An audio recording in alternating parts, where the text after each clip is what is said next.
Good morning students. Hindi की आज की कक्षा में आप सभी का एक बार फिर से स्वागत। बच्चों, आज का हमारा विषय है, आप ब्लैक बोर्ड पे देख पा रहे हैं, पाठ 16 मुहावरे।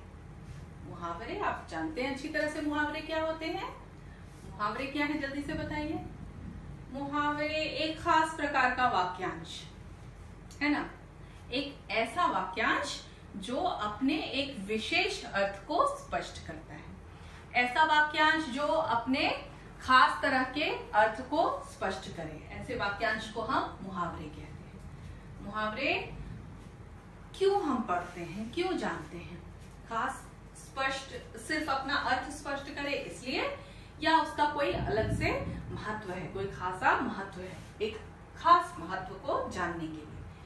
तो मुहावरे हम इसलिए पढ़ते हैं क्योंकि मुहावरों, या हम इसलिए जानते हैं, हमें इसलिए जानना चाहिए क्योंकि अगर हम मुहावरों को जानेंगे तो हमारी भाषा और प्रभावशाली होगी। अगर हम मुहावरों का प्रयोग अपने लेख में, अपने अनुच्छेद में, अपनी बातों को स्पष्ट करने में करें तो हमारी भाषा और प्रभावशाली होगी और आकर्षक होगी। तो आप समझ पाए होंगे कि मुहावरे क्या होते हैं। मुहावरे हमारी एक ऐसा प्रकार का वाक्यांश, एक ऐसा वाक्यांश जो हमारे ऐसा वाक्यांश क्योंकि यह पूरा वाक्य नहीं होता, सिर्फ वाक्य के अंश होते हैं। एक ऐसा वाक्यांश जिसका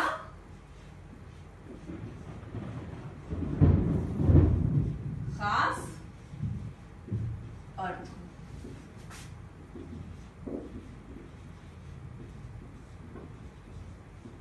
एक खास या विशिष्ट अर्थ हो, उस वाक्यांश को मुहावरे कहते हैं।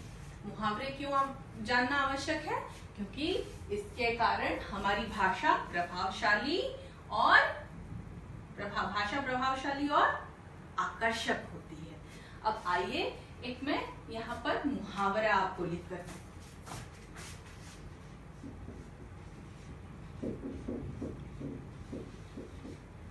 आंख में दूर झोंकना, आंखों में धूल झोंकना, आंखों में धूल झोंकना। आंखों में धूल झोंकना का अर्थ क्या होता है? आंखों में मिट्टी चली जाना, आंखों में मिट्टी डाल देना, आंखों में धूल डाल देना, गंदगी डाल देना नहीं। आंखों में धूल झोंकना का मतलब क्या होता है? जल्दी से सोचकर बताइए। आंखों में धूल झोंकना, धोखा देना। अगर हम किसी को धोखा देते हैं, किसी को, और कोई हमें धोखा दे दे तो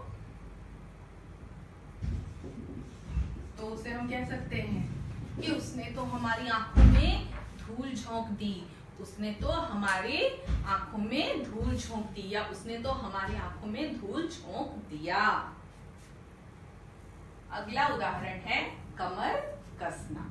कमर कसना मतलब कस लेना, कमर को बांध लेना बेल्ट से या दुपट्टे से नहीं।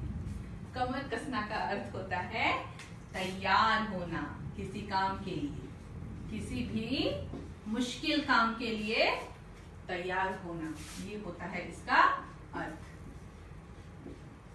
कमर कसना, मैंने परीक्षा की तैयारी के लिए कमर कस ली है, या मैंने कमर कस के अपनी परीक्षा की तैयारी की, मतलब मैं तैयार हो गया हूं अपनी परीक्षा की तैयारियों के लिए।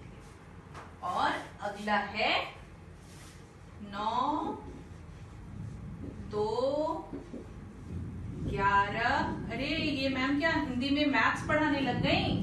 9, 2, 11, ये क्या मैम पढ़ा रही हैं? 9, 2, 11 होना, इसका अर्थ क्या होता है? 9 + 2 11। ये तो ठीक ही तो मैम लिखी है। इसका अर्थ होता है जोड़ सिखाना, एडिशन सिखाना, है ना। 9, 2, 11। इसका अर्थ होता है भाग जाना। क्या अर्थ होता है इसका? भाग जाना, जो कि आप सब करते हैं छुट्टियों के बाद, 9 2 11 हो जाते हैं, यहाँ से होते हैं ना। जैसे ही छुट्टी हुई और सारे बच्चे 9 2 11 हो गए। 9 2 11 होना का मतलब भाग जाना। कहाँ भाग जाते हैं आप लोग? घर की तरफ। बिल्कुल सही, घर की तरफ भाग जाते हैं। तो अब हम आगे फिर वही इन उदाहरणों को आप देखें, आपको समझ में आ गया कि क्या होता है मुहावरे। मुहावरे ऐसा वाक्यांश होता है जिसके कुछ विशिष्ट या खास अर्थ होते हैं, उसे कहते हैं मुहावरे या इडियम्स। इंग्लिश में कहते हैं इडियम्स। और मैंने यहाँ कुछ उदाहरणों के माध्यम से आपको समझाया कि मुहावरे क्या होते हैं। आगे हम इस पाठ के पुस्तकीय अभ्यास को पूरा करेंगे, कुछ अन्य उदाहरण के और उनके अर्थ को भी समझेंगे, उदाहरण और उनके अर्थ को समझेंगे।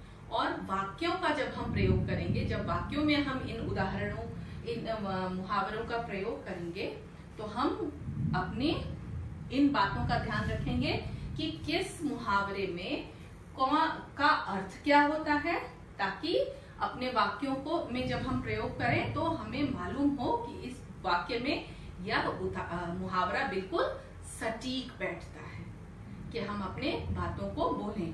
बच्चे 9 2 11, छुट्टी के बाद बच्चे 9 2 11 हो गए, मतलब छुट्टी के बाद बच्चे भाग गए, है ना।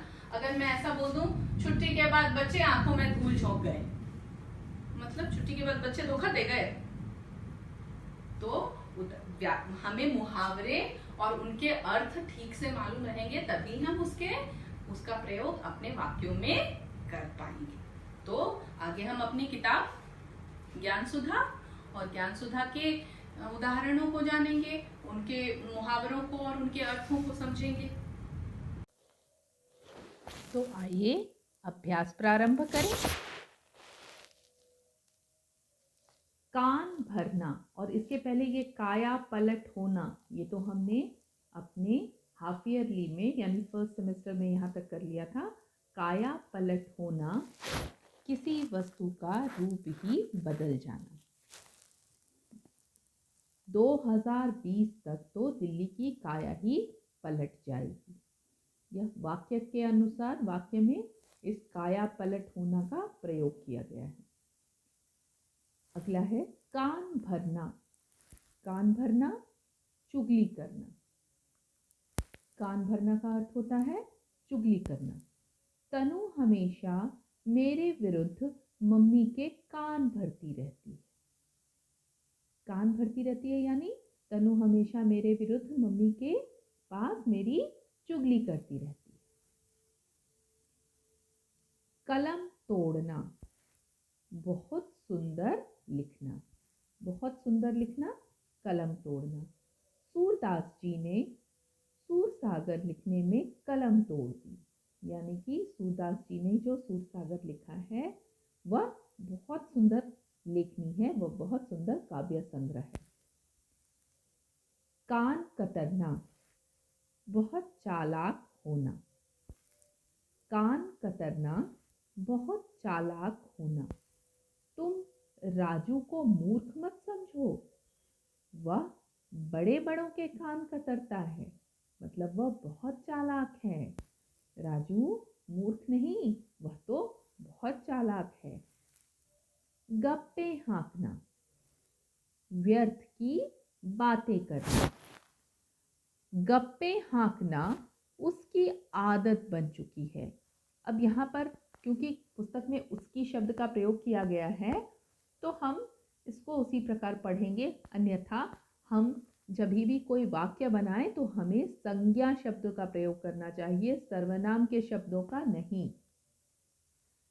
गप्पे हाँकना राम की, राजू की, राधा की, किसी की भी आदत बन चुकी है। इस प्रकार के वाक्य ज़्यादा अच्छे होते हैं, ज़्यादा सही लगते हैं सुनने में भी। गप्पे हाँकना मतलब व्यर्थ की बातें करना, तो आदत बन चुकी है किसी की भी, जिसका भी आप यहाँ पे नाम लिखेंगे। गले का हार मतलब बहुत प्यारा।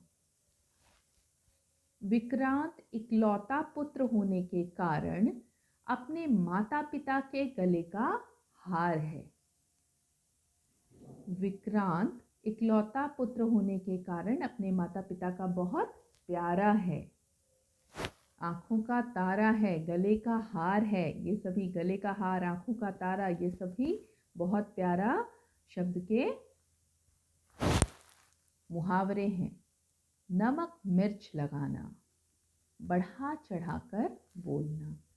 नमक मिर्च लगाना का अर्थ होता है बढ़ा चढ़ाकर बोलना। औरतें हमेशा हर बात को नमक मिर्च लगाकर बोलती हैं।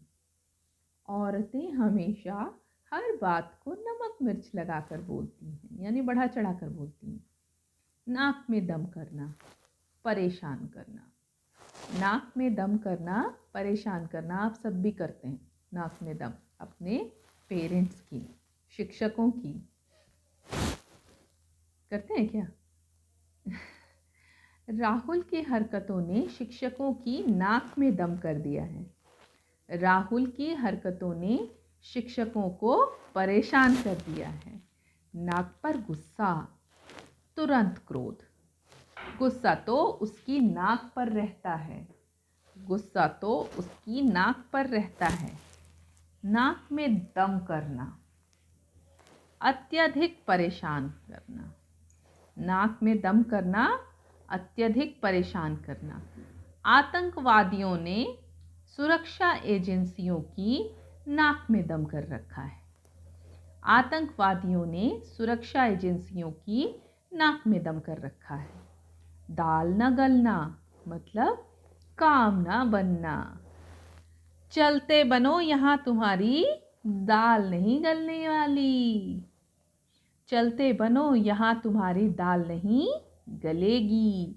यह वाक्य, इसका अर्थ है चलते बनो, यहाँ तुम्हारा कोई काम नहीं बनने वाला। तो बच्चों, इन मुहावरों एवं उनके अर्थ को आप अपनी कॉपी में शुद्ध शुद्ध लिखेंगे। किस प्रकार लिखेंगे वो मैं आपको दिखाती हूँ।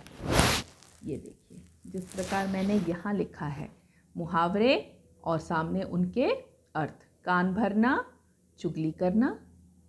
कलम तोड़ना, बहुत सुंदर लिखना।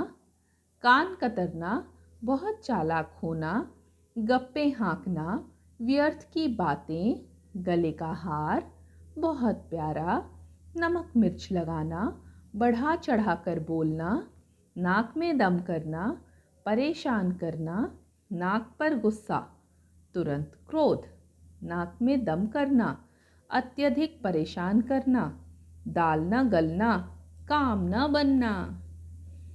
तो इन सभी मुहावरे एवं उनके अर्थ को आपको अपनी कॉपी में इसी प्रकार लिखना है जिस प्रकार यहाँ लिखा गया है।